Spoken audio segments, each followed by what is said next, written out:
Louvado seja nosso Senhor Jesus Cristo, para sempre seja louvado.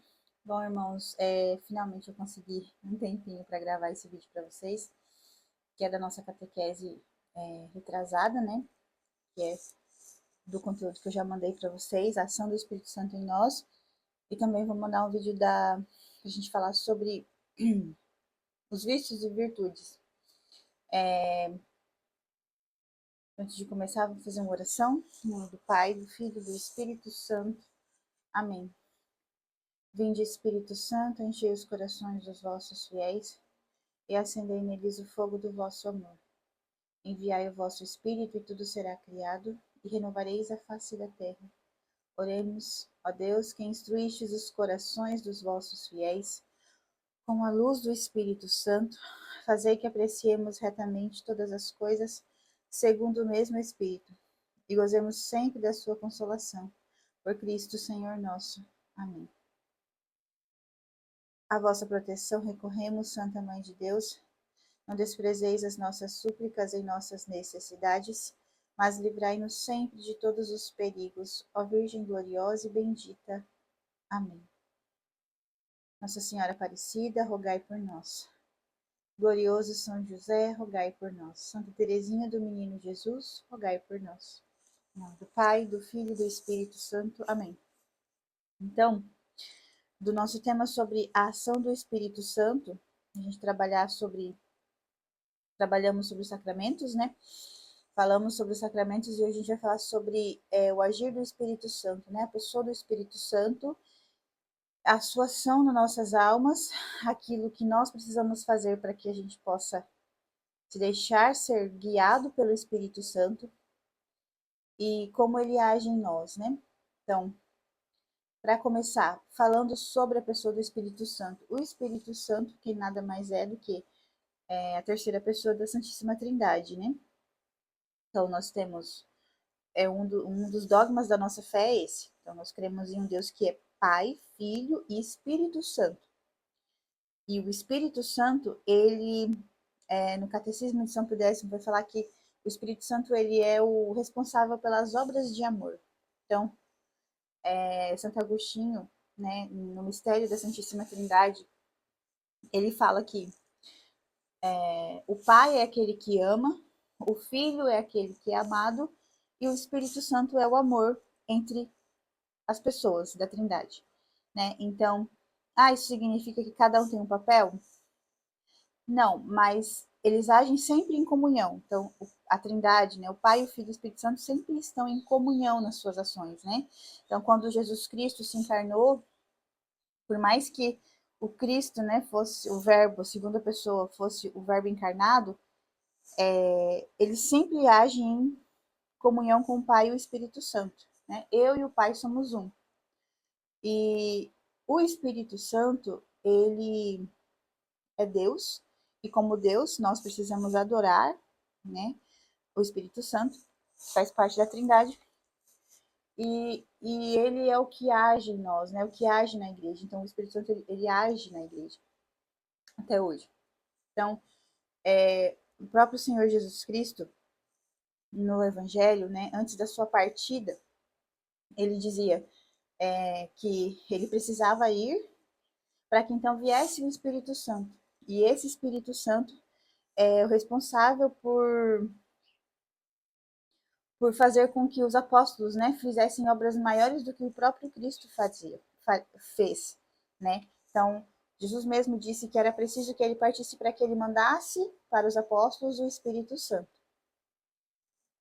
Então, o Espírito Santo, ele traz para nós, ele não tem uma forma corpórea, né? Como o verbo. Então, o verbo, deixa eu pegar meu livro ali. O verbo encarnado, que é Jesus, ele tem uma forma.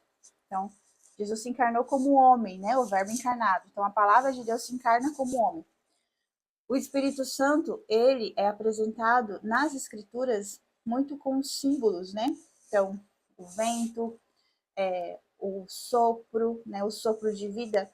Em Gênesis, ali, a gente vê que é o sopro do Espírito, né? O fogo, a luz. Então, o Espírito Santo, ele tem essas várias símbolos que trazem o seu significado daquilo que ele faz em nós, que é realmente isso, né? O que o próprio Cristo diz, né? O refrigério. O Espírito Santo, ele é o consolador, o fogo, né? O vento. Então, são símbolos, né, do Espírito Santo. Esse termo, espírito, ele é traduzido do hebraico ruá. Então, ruá é o quê? É o sopro, né? A vento. E em grego, o termo para esse sopro, esse vento é pneuma. Né? Então, também é associado esse termo ao espírito, né? Então, o espírito carrega essa simbologia para nós, que através desses símbolos fala um pouco sobre como ele age na nossa vida, né? Sobre o que ele faz em nós, né? Então, quando a gente fala aqui, a gente reza, né? Vinde Espírito Santo, enchei os corações dos vossos fiéis e acendei neles o fogo do vosso amor. Então, esse fogo do amor de Deus, né? Esse fogo, esse amor, que é a caridade, é infundido em nós pelo Espírito Santo. Então, o Espírito Santo, como eu disse, está presente desde a criação, então, do início, né? O sopro de vida que Deus dá ao homem, o sopro do Espírito, o Espírito divino, né? Faz parte de nós, da nossa alma. Então, o ser humano, na antropologia cristã, ele é composto de corpo, alma e espírito, né? Então, o nosso corpo e a nossa alma estão intimamente ligados, mas dentro de nós existe esse sopro divino, né? Esse espírito que recebemos no batismo, esse Espírito Santo que nós recebemos a semente deles no batismo, né? Quando somos batizados. E na crisma nós temos esse essa atualização ainda maior de receber os dons do Espírito Santo, né, essa confirmação. A crisma, para nós, é como deve ser, né? E deveria ser para cada cristão como o Pentecostes para os apóstolos. Por quê? Porque no Pentecostes, o que aconteceu com os apóstolos? Né? Aqueles homens que estavam lá, temerosos, medrosos, né? Com medo de serem pegos pelos romanos e pelos judeus, eles foram capazes de, através depois dessa descida do Espírito Santo sobre eles, eles foram capazes de oferecer a Deus, de oferecer a Deus não, de ter a coragem de testemunhar a fé cristã, né? Então eles saíram pelo mundo para evangelizar. E isso através do quê? Da ação do Espírito Santo, porque o Espírito Santo veio sobre eles e infundiu neles os dons para que eles fossem capazes. Não somente os 7 dons que nós conhecemos, né? Mas até dons ainda mais sobrenaturais ou extraordinários, né? Por exemplo, eles conseguiam falar em outras línguas, então eles iam evangelizar, sei lá, no Egito e eram, por mais que eles não falassem a língua daquele povo, eles pregavam e o povo daquela região entendia o que eles falavam, né? As curas que os apóstolos também realizavam, tudo isso por obra do Espírito Santo neles, né? Dessa descida do Espírito Santo neles que foi infundida e que equivale para nós a nossa crisma. Então, quando nós crismamos, nós recebemos de Deus o Espírito Santo, os dons do Espírito Santo para testemunhar a nossa fé. Não somente pregar, né? Não quer dizer que você vai sair por aí pregando, se isso não é o seu ministério, se não é o seu que você deseja, mas principalmente para que você tenha forças para viver a palavra de Deus, né? Que sem a própria graça de Deus não é possível, né? Deus ele não pede de nós algo que antes mesmo ele não nos dá. Então, quando Deus nos pede, né, às vezes os mandamentos ou ensinamentos que Jesus nos deu para a gente viver, nós só conseguimos vivê-los porque o Espírito Santo está conosco. Ele age em nós, né? Mas nós precisamos deixar ele agir. Santo Agostinho diz: o mesmo Deus, O Deus que te criou sem voz não irá te salvar sem voz. Então, o mesmo Deus que me criou e criou você, a sua imagem e semelhança, sem precisar da nossa participação para nada, né? Porque eu não escolhi nascer, eu nasci. Você não escolheu nascer, você nasceu. Então, o mesmo Deus que nos criou sem a nossa participação, sem o nosso consentimento, este é o mesmo Deus que não irá nos salvar sem que a gente participe, né, dessa salvação, sem que a gente atue, sem que a gente permita. E o Espírito Santo, ele, diferente do demônio, o demônio, por exemplo, quando ele possui uma alma, ele não pede licença para entrar, né? Se a pessoa deixa a brecha, o demônio vai lá e se possui da alma. O Espírito Santo, para agir na nossa vida, na nossa história, na nossa alma, ele é muito mais sutil. Ele pede o nosso consentimento. Nós precisamos pedir para que ele age em nós. Nós precisamos rezar e invocar o Espírito Santo todos os dias, né? Para que ele nos ajude, nos assista, nos ilumine, né? Então, nós temos na nossa inteligência humana que ela precisa ser iluminada pelo Espírito Santo, né? Tem até uma oração da igreja que é assim, né? Inspirai, Senhor, as nossas ações e ajudai-nos a realizá-las. Então, é o Espírito Santo que nos ajuda a fazer a vontade de Deus, tá? Então, é o Espírito Santo que nos é dado pelo batismo, o Espírito Santo que está agindo desde o princípio da criação, na nossa criação, nos profetas do Antigo Testamento, né? O Espírito Santo também os inspirava, o Espírito de Deus, e com a vinda de Jesus e o Pentecostes, ele age de maneira ainda mais íntima e próxima de cada um de nós, né? Então, diferente, por exemplo, dos profetas, o Espírito Santo, quando agia neles, né, escolhia um profeta, Deus escolhia o seu profeta e esse profeta agia e falava em nome de Deus. Hoje, cada um de nós recebemos esse Espírito Santo, né, através dos sacramentos, para que a gente possa ser íntimo e amigo de Deus, né?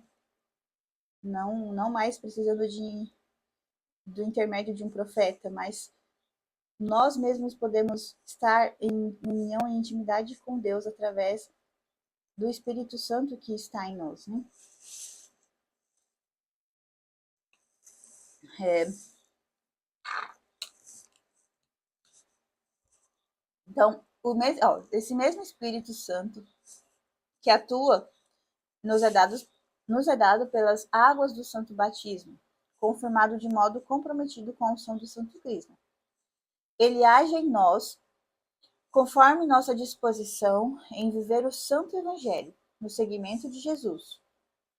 Por ele somos encorajados, compreendemos os ensinos das Escrituras, atuamos de modo coeso com o projeto de Deus e aguardamos a plenitude no fim dos tempos, conforme a presciência da vontade divina. O Espírito Santo atua sempre com Cristo e a partir de Cristo, e conformando os cristãos com Cristo. A sua ação realiza-se na Igreja por meio dos sacramentos. Neles, Cristo comunica o seu Espírito aos membros do seu corpo e oferece-lhes a graça de Deus, que dá frutos de vida nova, segundo o Espírito. O Espírito Santo também atua concedendo graças especiais a alguns cristãos para o bem de toda a Igreja. E é o Mestre que recorda a todos os cristãos o que Cristo revelou. Cristo e o Espírito são as duas mãos de Deus, as duas missões de onde surgiu a Igreja. O Espírito edifica, anima e santifica a Igreja. Ele dá aos batizados a semelhança divina perdida por causa do pecado e os faz viver em Cristo, a vida mesma da Trindade Santa. Manda-os testemunhar a verdade de Cristo e os organiza nas suas mútuas funções, a fim de que todos produzam o fruto do Espírito. A ação do Espírito Santo na Igreja concretiza-se também em sua contínua influência na alma de todos os cristãos.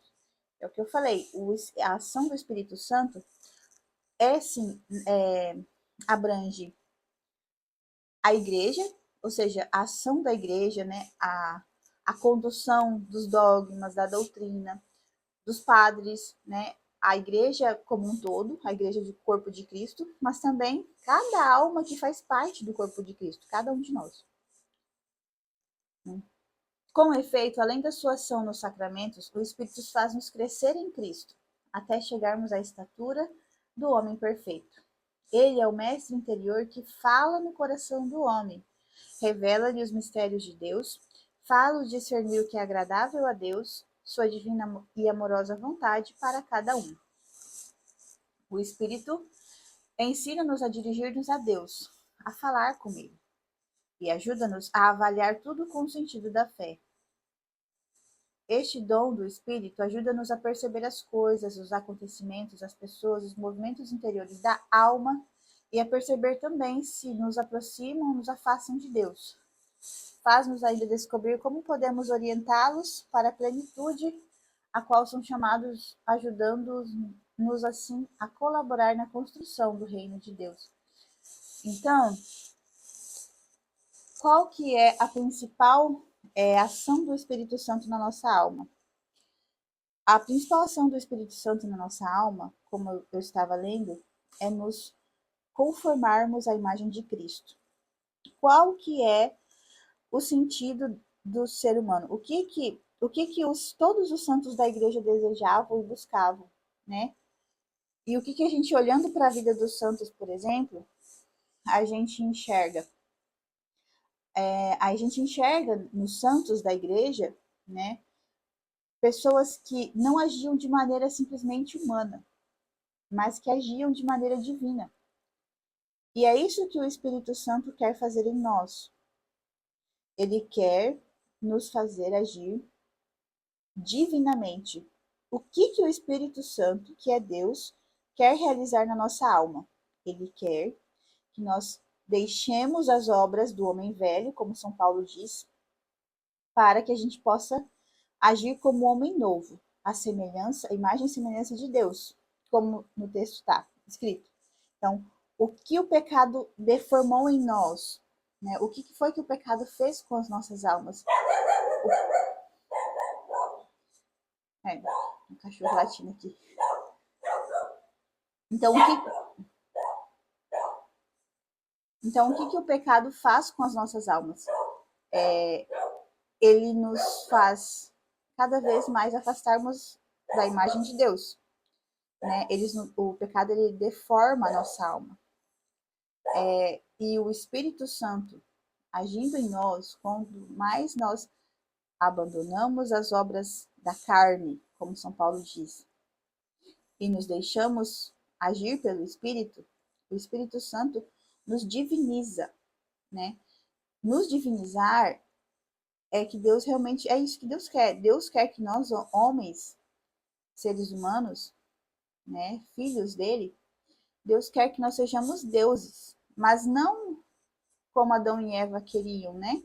De maneira soberba e orgulhosa, ser deuses por si mesmo, como o diabo, como o demônio quis também. Mas sermos deuses cooperadores com o Deus verdadeiro, né? O Deus eterno. Então, a ação, a obra principal do Espírito Santo nas nossas almas é nos fazer imagem e semelhança de Cristo. Então, quanto mais o Espírito Santo se faz presente numa alma, mais essa alma age de forma não humana, né, digamos assim, não de maneira simplesmente humana, mas sobrenatural, divina, né? Então, eu não sei se vocês conhecem alguma pessoa que você olha para aquela pessoa, você conversa com aquela pessoa e você fala, nossa, né, fulano é tão de Deus. Quando eu converso com ela, eu sinto uma paz tão grande, tão boa. Eu sempre saio melhor do que quando eu cheguei, né? Existem pessoas que são assim. Então, são pessoas que têm o agir de Deus, né? Então, são pessoas dóceis ao Espírito Santo, que faz com que o Espírito Santo faz com que essas pessoas sejam cada vez mais, ajam cada